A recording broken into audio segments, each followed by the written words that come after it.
ছাড়ি দিবেন না, ধরে ফেলবে। আচ্ছা কাটা হয়নি।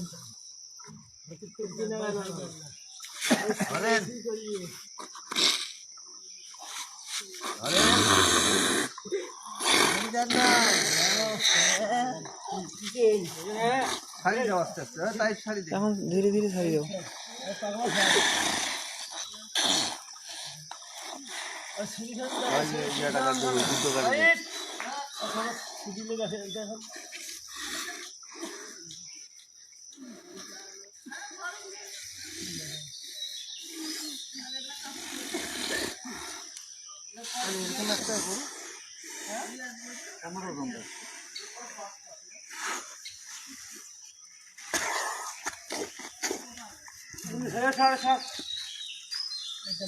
মাথা